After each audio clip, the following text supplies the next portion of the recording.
អាពុម៉ាក់កុំព្រួយព្រឹកឡើងអមតោឯងមួយអញឆ្លេឆ្លាខរោគេជួយហើយអស់លុយចាយជាពាក់អ៊ីចាប់ហួយបីខ្ញុំតាអាសេលលេក៏មិនដែលចេះបោកកូនស្រីគេត្រឹមគេយកឡងសេមកពេលចុងក្រោយប៉ះចំតែសង្សារគេគេថាខ្ញុំមុខដូចប្រុសព្រានទេឯងនេះរកសង្សារមួយគ្មានពេលជួបស្រីស្រីរៀងអៀនជាប់ស្នាតែពុះបលិសហៅអែបអៀនគាត់ឈ្មោះពូចម្រើនគាត់មានប្រពន្ធច្រើនឮថាគាត់ប្រើថ្នាំពើកលៀនសតណាស់ខ្ញុំបានត្រឹមតែមុំអូនអោកចិត្តធ្វើលេងទេប្រូថាទុកប្រូដូចជាមិនឮពីនេះហើយអូយឈឺដូចជាត្រូវដុំអិនឲ្យខ្ញុំខកចិត្តចង់ទៅរាំឌីស្កូ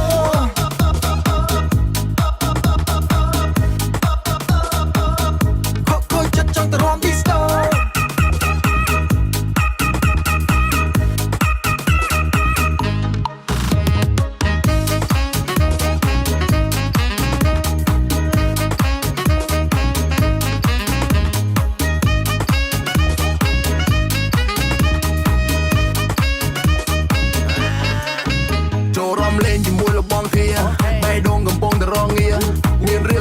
ក្នុងចិត្តហើយអស់ប៉ុន្មានក៏បងមកលើហៀចិត្តចូលឆ្នាំកំព្រាតែខ្លួនមួយ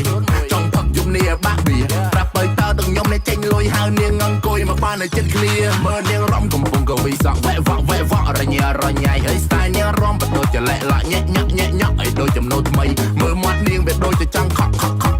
ឲ្យដូចទៅឆ្លាក់ត្រីមើលពីជើងរហូតទៅដល់សក់សំលាក់ដូចខ្មោច7ថ្ងៃអូននៅក្មេងញ៉ុនរំមុនរែងញ៉ុនចិត្តក៏លេងខ្លាំងបែបនេះមែនតែនៅបងវងវែងបងចង់ចូលពេលញ៉ុនយប់នេះងើពីតក់បងនៅមិនសុខហៅអូនលេងអុកនៅយប់នេះអូនថាទេជប់ទៅមានមេអូនអត់លេងទេស្ទាយបែបនេះកុំសតណាស់ខ្ញុំបានត្រឹមតែមុំអូនអោកចិត្តធ្វើលេងទេប្រូថាទុកប្រូដូចជាមិន